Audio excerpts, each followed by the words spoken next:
Hello everyone, my name is Jack Hudson.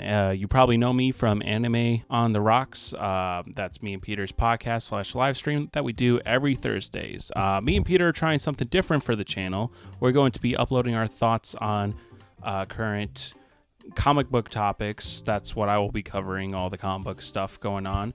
And he will be covering all the video game stuff going on. So this is just our way to get more stuff actually uploaded onto the channel and stuff, so thank you guys so much. I don't know what this segment is called. Let's just call it Jack's Corner of Comics for now, and if you guys can come up with something better, please let me know in the comments down below. But without further ado, let's get into our first story. So our first story is, as we all kind of assumed, Beyond the Spiderverse, aka the final third film of the Spiderverse trilogy, has been delayed. It was set for March of 2024, and then news started coming out that Haley Steinfeld hasn't even recorded any of our lines yet, and animators being we haven't even started the process of animation yet, and Spider-Verse took 4 years to animate. It was inevitable, but yes, Spider-Verse has been delayed. This is the official response from Sony Pictures Animation. Dear Spidey fans, we initially announced Spider-Man Beyond the Spider-Verse release would be March 29th, 2024, but the team has decided to move the launch date to July 10th, 2026 due to poor management and issues inside the studio. Probably mean the studio thought they could just pump this out. My assumption was, because originally it was supposed to be a part 1, part 2, is that they kind of had some stuff done for the next movie, but not as much as they thought they would. Our extremely talented team is sorry to make fans wait 3 more years to see the conclusion of Miles' story, but we need more time in order to deliver the best finale possible that the silly little guy deserves. I think this is the correct approach. I think especially with animation, the animators should have as much time as they want or need. I think in the end it will deliver a better product. So in hindsight, this is a really good thing. Also, news had come out that a lot of these animators were overworked and stuff like that. Over 100 animators quit on the thing. So it's kind of crazy. As long as these animators get the time they need, it is Sony, it is a corporation, so probably not all the time they'll ever need. At least it's not less than a year that they have to pump this out. Now it's only 3. I would probably assume it'll probably get delayed again at some point, because it took 4 years just to develop the Spider-Verse, Across the Spider-Verse chase scene with Miles and Miguel chasing after him. But I'm okay with waiting. This has been 2 perfect movies, and it's because they were given the time in between to make those movies perfect. So take as much time as you need. That's all I got to say on that. This is a good thing. We're going to be talking about The Flash this Thursday, so check that out on the live stream. But I just want to give my quick thoughts.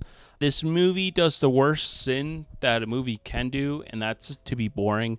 Sometimes bad films, bad superhero films, can be really entertaining. But The Flash is just really boring. I remember in the theater being extremely bored. There's a certain scene in the movie that just made me and Peter laugh our ass off during the entire movie. The way they explained time travel was pretty cool, but besides that, my official review of The Flash is meh. I give it a 4 out of 10.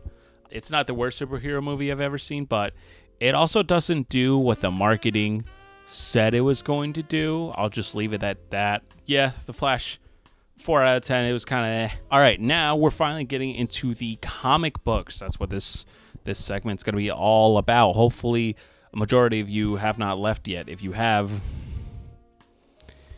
well, thank you for those who stuck around. All right, so first up we have Ultimate Invasion, which just released last week. The basics of this I have to get into. Marvel developed this universe called the Ultimate Universe in the early 2000s. Basically, the premise being, what if the Marvel Universe started in the early 2000s? So they launched with Ultimate Spider-Man, and then the Ultimates, which is that universe's version of the Avengers, and it took off. Pretty much the only really good thing is Ultimate Spider-Man, and you could say Ultimates. I'm not a huge fan of them. In that version of the Marvel Universe, Mr. Fantastic, aka Reed Richards, is actually evil in that. And in this Ultimate Invasion, he's been locked up since Secret Wars, which was a giant, get rid of the Ultimate Universe is completely gone now. Now Miles is in the mainline continuity. The evil version of Reed, I'll just call him Ultimate Reed, is in a prison, and he escapes, and then he actually goes to Miles' And he's like, hey, do you want to go back to the Ultimate Universe? Because that's where Miles Morales originated.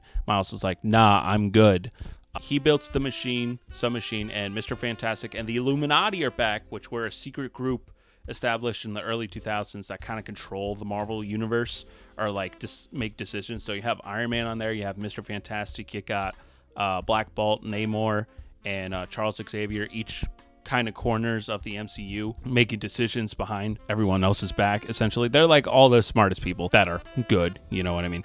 But they're like, we have to stop him. And then Ultimate Reed creates his machine in which he goes back to, I believe, the original Ultimate Universe or a variation. We're not sure yet. But he goes back and squishes the spider that bit Ultimate Spider-Man, erasing Spider-Man completely, erasing Peter Parker.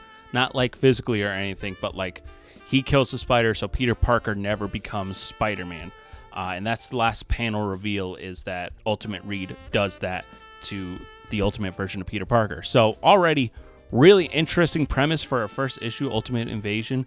I believe this is a way to reintroduce the Ultimate line to maybe a new audience. So maybe like we get a rebooted version completely so people can hop on board. Who knows at this point? You know, but it is interesting. 2 more shouts out before we finish up today. I wanted to shout out the first issue of The Incredible Hulk. This is Philip Kennedy Johnson's debut for Hulk. He's been doing Ghost Rider, and that series has been doing really well. This one is taking a more horror roots. It goes through Bruce basically trying to keep the Hulk inside, but the Hulk wants to escape. He does escape. It's going to be much more focused on monsters and stuff and much more horror based, like the Immortal Hulk, which that run by Al Wing, I believe his name. I'll put his name up on here, but that run is really incredible. And I think this is great back to roots, because before that, it was Donny Cates, which Donny Cates is great, but he made Hulk into like this like machine / like controlling spaceship thing that people were just like, is a little out there for Hulk. But yeah, this is a new introduction to a more horror-focused Hulk, and I think that's the way to do modern Hulk now. It looks decent so far. The art is really good. It's really grotesque, but in like a cool way. Then another shout out, the only DC thing comic I'm shouting out is Nightwing 105, written by Tom Taylor. Art by, let me see if I can pronounce his name. Ren. Here's the full name up on screen. But this whole issue takes place in the first person, so it's from Nightwing's point of view, and it's him stopping a crime with Barbara Gordon, aka Batgirl. And it's a really fun issue, and it's like such an interesting way of doing an entire issue, and it's really fascinating and fun. I had a lot of fun reading it. And yeah, that's gonna do it for this episode. Thank you guys so much for watching. Every Tuesday we're gonna be talking about comic book news and the comics I read this week, or at least the highlights of those. And you guys let me know in the comments below what comic books I should be reading currently. These are just a handful of what I actually read last week. I'll be doing every week. Every Tuesday, I'll do the previous comics of that week and review them and stuff like that. So yeah, thank you guys so much for watching, and please make sure to comment, like, and subscribe, and tune in this Thursday for our Flash review live. Tune in. All right, thank you guys so much, and eat your vegetables.